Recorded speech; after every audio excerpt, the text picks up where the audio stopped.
30 सालों में नहीं, आज़ादी के बाद बिहार में हुए चुनाव में ये सबसे ज़्यादा वोटिंग परसेंटेज है।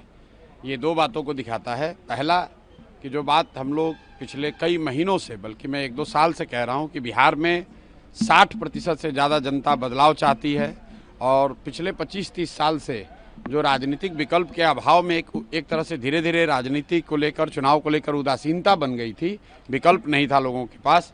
अब जनसुराज के आने से उनको एक नया विकल्प मिला है और बढ़ा हुआ जो वोटिंग परसेंटेज है वो दो बातों को दिखाता है। एक कि लोगों को एक नए विकल्प को देखकर उत्साह रहा है और बड़े पैमाने पर वोटिंग हुई है, बदलाव के लिए वोटिंग हुई है। और दूसरी बात, जो बड़े प्रवासी मजदूर हैं जो बहुत बड़ी संख्या में छठ के बाद रुके हुए हैं, उन्होंने अपना और अपने परिजनों का, अपने मित्रों का जो वोट कराया है उसने सबको सरप्राइज़ किया है। और जितने लोग ये बैठे हुए थे कि महिलाओं को 10,000 पैसा मिल गया और उसी से हम लोग जीत जाएंगे, इन चुनाव में महिलाएं तो हैं ही, लेकिन महिलाओं से बढ़कर प्रवासी मजदूर एक्स फैक्टर है। इस चुनाव का एक्स फैक्टर प्रवासी मजदूर हैं।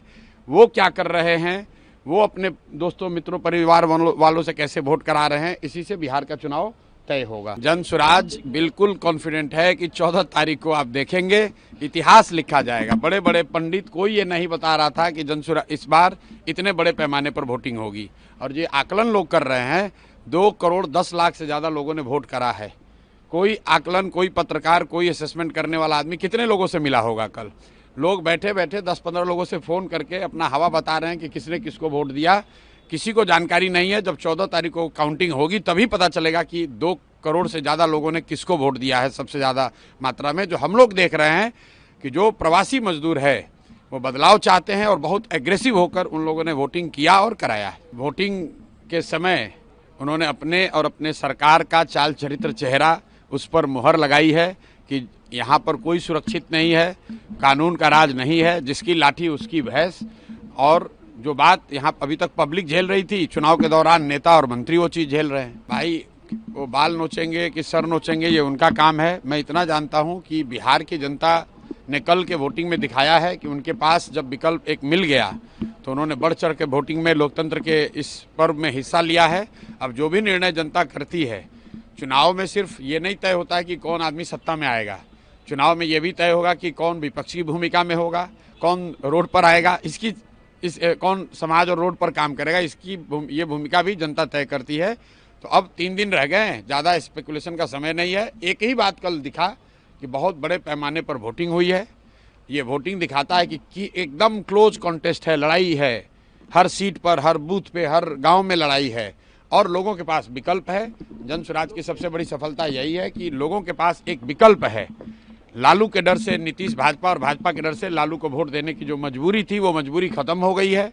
लोगों में उससे उत्साह है कि उनको एक नया विकल्प, एक नया रास्ता दिख रहा है, इसीलिए लोगों ने इतने बड़े पैमाने पर वोटिंग करी है। सम्राट चौधरी को ये बताना चाहिए कि वो तारापुर जीत रहे हैं कि हार रहे हैं। अपना चिंता करें कि तारापुर में जीत रहे हैं कि हार रहे हैं। सम्राट चौधरी जैसे नेता कभी नीतीश कुमार को लेकर गए, कभी राजनाथ सिंह जी को लेकर गए, इतना डरे हुए हैं खुद चुनाव जीतने के लिए। अपने जितने एनडीए के बड़े नेता हैं सबका जाकर मीटिंग्स, रैली करा रहे हैं। अगर इतने ही कॉन्फिडेंट हैं तो बाकी लोगों को रैली कराने की क्या जरूरत थी? खुद ही जीत जाते, अपने काम के आधार पर जीत जाते। तेजस्वी यादव कब कॉन्फिडेंट नहीं थे कि कल कॉन्फिडेंट दिखे आपको? ये लोग तो चुनाव के 6 महीना पहले, साल भर पहले ही कॉन्फिडेंट है कि हम ही मुख्यमंत्री बनेंगे। तो ऐसे लोग जिनको अपनी कोई जानकारी है नहीं, ज़मीन पर घर से बाहर निकले, पार्टी के दम पर, जाति के दम पर या भाजपा विरोध के नाम पर भीड़ इकट्ठा हुई, गए 2 मिनट भाषण वाषण किया, घर पर चले आए। उनको क्या जानकारी है कि गांव में निचले स्तर पर क्या बात हो रही है?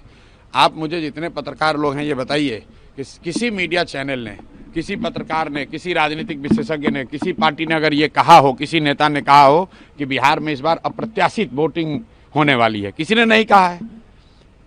और ऐसा नहीं है कि महिलाओं का वोटिंग ज़्यादा हुआ है।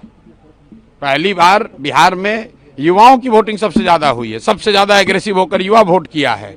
तो अगर युवा वोट कर रहा है तो अपने भविष्य के लिए वोट कर रहा है, बिहार में बदलाव के लिए वोट कर रहा है, बेहतरी के लिए वोट कर रहा है।